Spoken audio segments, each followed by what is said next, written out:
about the road and the future of flight. From viral trends to policy shifts, we capture the traffic to bring you the stories that drive us. Your fast track guide to everything on the move starts right now.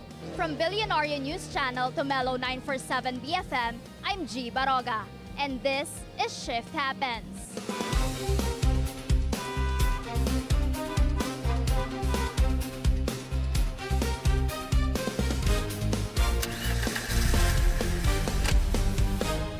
Shift Happens is back here at the Clark International Speedway for the Unity Track Day and Car Meet as the car community gathers not just for the love for speed but also to promote road safety. So we're seeing lots of supercars and sports car here at the Unity Track Day at the Clark International Speedway. But apart from that, there are also new energy vehicles, one of which is BYD. And we have right now the Managing Director of BYD Cars Philippines to talk about what they have right now.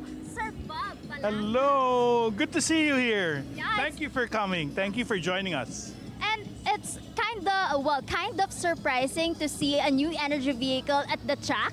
But you're here. What do we have right now? Well, first and foremost, thank you for finding me here. I will always find you. Okay, this is the very first Unity Track Day, which was set up by the Second Skin Group, no? And when we were asked to support, you know, the Philippine automotive industry is getting greater and greater. And the best part of it is that new energy vehicles are now part of it, no? And that's why when they asked us to take part, we co-sponsored this activity with great pride. Yeah, and we're having one of your models, how many BYD models do we have right now na pinapakitaan tayo dito, Sir Bob, sa loob ng track? Correct. As a matter of fact, we fielded the all-new Sea Lion 7 performance SUV. We actually asked the race organizers to use it as its pace car. So we actually have two Sea Lion 7s as well as the Seal performance vehicle here on track. How was the reaction of the people, of everyone here right now about new energy vehicles being on the track, nakikipagsabayan sa mga fast cars and sports cars that we have here? That's actually correct, no? You see a lot of them going around the track, no? But there's one particular vehicle, the Sea Lion 7, that does not have any sound, but has the speed. Driving side by side with other performance vehicles. Sir Bob, kanina pinapakitaan tayo ng ibang mga sports car, ng mga revving engines nila. But you've mentioned about the Sea Lion 7 having no sound, but the speed. But you were also able to run around the track earlier today. How was it for you? It was a great experience. Tyson C, a professional car driver, drove the Sea Lion 7 to do a track sweep, and I was privileged to ride with him. It was an awesome experience. This straight, the Sea Lion 7 was able to handle up to over 200 kilometers per hour. So that was really quick for this straight here. Sir Bob, do you see now the Sea Lion 7 performing or having its own moment in the motorsports scene? You know, the new energy vehicles are capable vehicles to run on and off-road, no? So we have off-road vehicles, we have track vehicles, but you know, given a chance, yes, it can perform well on a racetrack. On that note, what else can we expect from BYD Cars Philippines this year? You know, we're full of surprises. We are launching two new models, two anticipated models, and that would be the BYD Atto 2 EV and DMI, as well as the all-new Seal 5 DMI. Always full of surprises. Again, BYD Cars Philippines Managing Director Bob Palanca. Thank you, Sir Bob. Thank you. Thank you so much.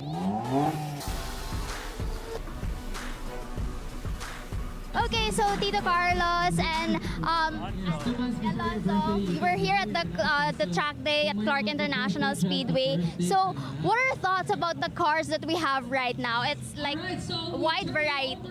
Yeah, which cars do you really like here? The Ferrari. The Ferraris. So yeah, he loves the Ferraris, and of course there are the Porsches, the Lamborghinis, but there are also all the EV cars that are here, the BYDs, and they're holding their own around the racetrack. They're very fast cars, so it's so nice that it's a unity meet. And everybody's here. It's one of the biggest car meets we've ever been to, and it's a fantastic event. Alonso's really into car meets, and no, what do you like about the car meets? So big. So big, right? Yeah. Oh, this is the biggest one you've ever been to? Yeah. Yeah. What are you most attracted with? Is it the looks, the sound, or the speed? The backfire. The backfires. Learning from the best. Yeah. So it's a lot of fun watching all the cars go around and then revving, and we get to see it. It's fantastic. It's a great event. Last na lang, Tito Carlos. Of course, this is like a big event. What do you think does it say about the car community in the Philippines? Well, the car community is one big community in the Philippines. There's no one group here, one group. No, we're all together. We're all also. It's so nice that the LTO is part of this, because we're really trying to push do all of your racing in the racetrack and not on the streets. And I think this is the first step to show people bring it to the racetrack, not on the streets. Don't do donuts. Don't do donuts in the street.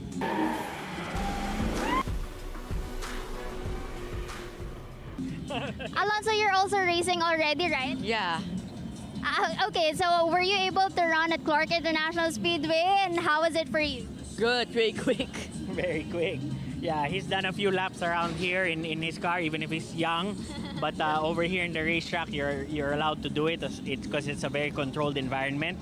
Rather than them making pakas the cars on the streets or anything, we allow them to go here in the racetrack.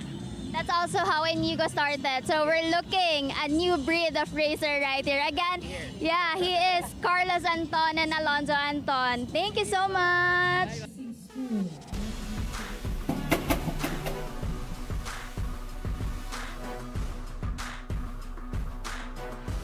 And right now we have Mr. Manskee Nascimento, a longtime friend. I've been with this guy for so long, and now he's doing his own thing.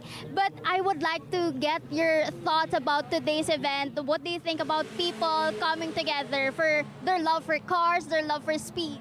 You know what? It's always great seeing events like this being pulled off properly. I love that Archie also collaborated with the LTO. That just, takes the legitimacy of this event to a whole new level. And at the same time, it's a reflection of how healthy, actually, how much the car community is thriving right now. And you see cars of all makes and models out here today, and everybody just coming together just for the love of the automobile and to enjoy their cars, of course, on the track, right? So I'm very happy to actually witness this, because this is an indication that our market is very healthy when it comes to not just car sales, but also enjoying these cars in the right venue, which is the racetrack. We're also seeing families here with the mom, the parents, not just with their kids, but also I think I saw some of their pets also earlier. But it's a family affair. But for you, Sir Manskee, how is it? Of course, you have your kid also enjoying cars. Do you see him also becoming part of the industry? Actually, to be honest, they got homework to do today. That's why they're not with me. But almost every Sunday, we're at the karting circuit in Dagupan, Mad Kart, because they practice almost every weekend, and they've fallen in love with karting, which is basically the foundation of motorsports, right? And it's something that I never forced onto my children. I just opened the door for them, and they fell in love with it naturally. And so all I could do as a dad is support my kids, right? Yeah, so starting it young, but as someone who also, you've raced inside the Clark International Speedway, but what advice are you giving your kids about racing, about responsible driving, about motorsports in general? Okay, first of all, given the experience that we have, we want to set a good example for the community, right? So, like today, this event, the Unity car meet, is basically a way of showing that we have rules to follow. The rules are there for many good reasons. Number one is safety, right?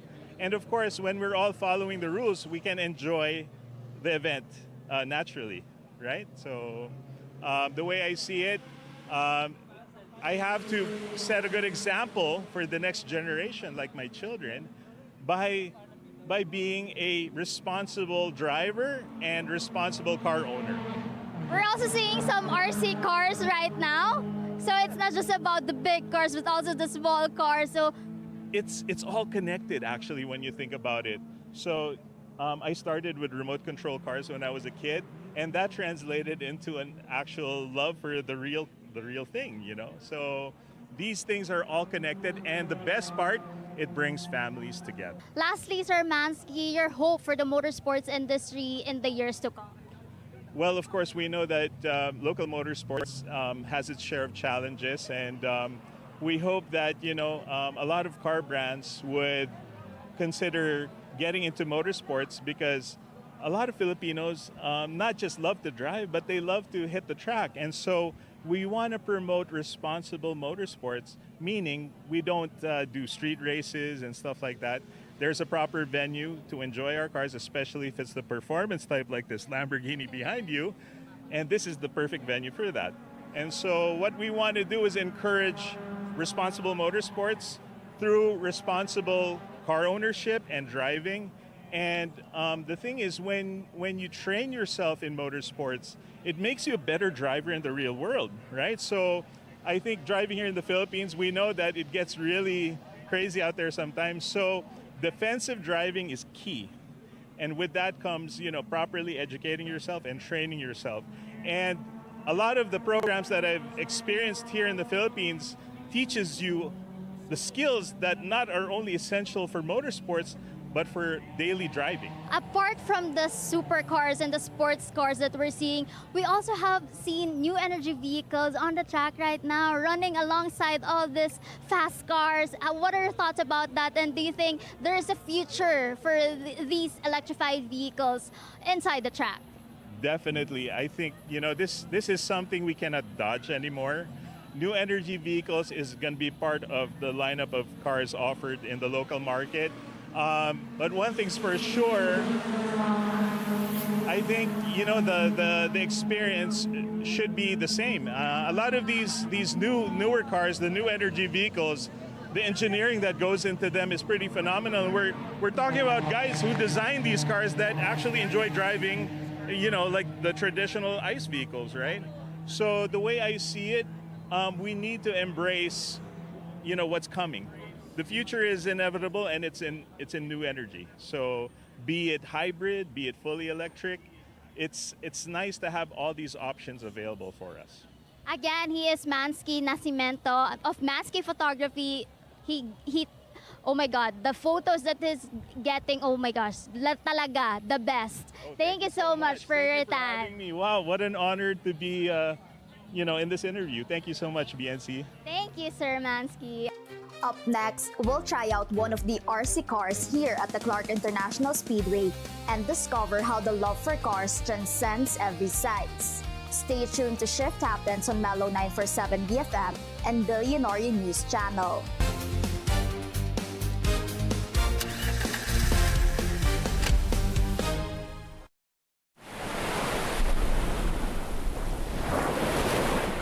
Looking for the perfect escape? Discover Club Nalu, a serene beachfront retreat where stillness meets style. Nestled along the quiet shores of Bacnotan in La Union, Club Nalu is designed for slow mornings, ocean breezes, and moments that help you unwind. From cozy rooms and sun-drenched villas to relaxing spaces inspired by nature. Every corner invites you to pause, breathe, and recharge.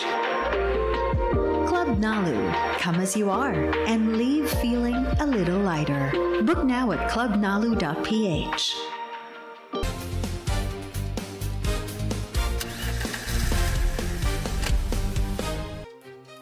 And we're back. This is Shift Happens. So apart from the actual race cars, sports cars, and supercars, we also have remote-controlled cars here at the Unity Track Day at Clark International Speedway. And we have the owners here with me, aka Mech. Miggy, Enzo, and Keith. So, how did your love for cars start? Paano nag-umpisa para sa inyo? Actually, parang nagsimula lang po talaga siya sa pagkikita sa parents ko. So, since tumalaki ako, nakikita ko po sa tatay ko na kotse, ganyan. So, ayan. Real car or RC? Same na rin po. Same basis na rin sa real car and RC car. Po. How about for Enzo? For me, I think it's just really a hobby for me since I was a child na I started kasi with the excavators kasi nakikita ko sa side ng road naghahakot sila ng mga gravel and stuff, ganon. So parang gusto ko gawin. Siyempre, my parents wouldn't let me do that in real life. So natutunan ko sa toy cars hanggat maging actual scale cars na siya. How about for you, Keith? Ayun, so for me naman, from the movies, and also, ayun, kasi pinsan ko itong si Miggy. So, ever since naman na may access na rin naman kami sa YouTube noon, yun siya lumilitaw, yung from the scale diecast models to the actual RC cars. Doon, from dreams lang naman from noon, and now we do have actual cars na, well, yes, scaled RC cars, but still, we can still do details like the actual cars. So, ayun, doon siya nag-start. Do you have the same fulfillment when it comes to the actual cars tapos yung RC cars? Actually yes, because almost kung paano siya gawin sa totoong buhay, scale down mo lang siya, same sa tools nito. So for the fulfillment naman, it's very much the same. Ayun po. Same. So gano'n kahirap yung maintenance ng mga RC cars? Di naman siya ganun kahirap, depende sa siguro kung gaano mo siya kadalas gamitin, and also depending sa trail kung saan mo siya dadalhin, depende kung maputik or ganun. So kung maputik siya, syempre every time na uuwi ka, linis siya kaagad. Since maano yung gears, so same lang din ang sasakyan. So ayun. Pero gaano kayo kadalas naglalaro ng RC cars? Every weekend, ganon? Mostly for me, every weekend. I think sa kanila, almost every day. Wow! Every day? Pero di ba meron ding mga car meet sort of thing yung mga RC cars? Yes po, parang more on ano po siya, parang more on trail events, mga ganyan. Nagkikita sa coffee shop, ganyan. Tapos usually mga coffee shop may mga ano po, parang trail na ganyan. Obstacle, Yeah, diba? Exactly po. Meron ganun sa UP eh. Opo, Yeah. rollers yata yun, no? Yan. So right now, si Keith, ino-operate niya yung RC car niya. Anong pangalan ng RC car mo? Rovi, since Land Rover siya. So Rovi na lang. Yes.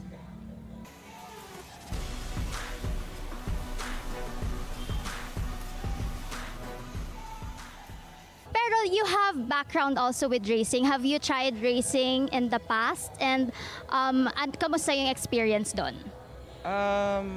Siguro po sa first car ko lang. Since naka-Civic kasi ako dati doon. So, medyo racing konti, ganito, ganyan. Ayun lang po yung experience ko. No experience at all. But would you like to try? Maybe one day, extra hobby lang. Pastime. Well, actually, last year and yesterday I was here since I do drive a Mazda 3. Last year we did do the track day here, so I do have some experience, and yes, it was quite fun. How was today's event for you? Kasi mga car geeks kayo eh. So, we've seen lots of different cars, wide variety, iba-iba talaga. So, medyo parang ang saya nun para sa isang gearhead eh. So, how was the event for the three of you? Diba? Okay siya, masaya po na makita ng mga ganyang sasakyan. I think it's really thrilling seeing all different builds of cars here. We get to explore, meet new people na rin. Ayun lang. Ayun, for me naman, it's very inspiring seeing every different kinds of builds Lalo na di lang naman kami mahilig sa cars, mahilig din kami magkalikot kumbaga. So ayun, yun ang very inspiring for us. So madaming car meets, madaming car events sa Pilipinas. So nakikita nyo ba na in the future mas lalaki pa siya? And ano yung hope nyo na makasama doon and to become part of the industry, the community that we have? For me, po, kasi ang dami ngayon dami ng mga hilig sa sasakyan ngayon, no? So lumalawak lang talaga. Palawak siya ng palawak. So in the future talagang mas malaki pa yung car community niyan. I think just the same for his answer. Ayun, para sa akin malaki na rin tong scale na to eh. It's bigger now compared to before. To before, yes. Before there were no like, just like this car. It's very hard to get here in the Philippines, but yet we do have one here right now. So ayun, I can say na it's very big scale na ngayon. Okay, so again, aka Mac, Miggy, Enzo, and Keith, thank you so much for this interview. And that concludes our roundup of the stories driving the industry forward. From the Clark International Speedway, I'm Gie Barroga. Join us again on Shift Happens, your fast-track guide to everything on the move. Keep it here on the Billionaire News Channel and Mellow 947 BFM.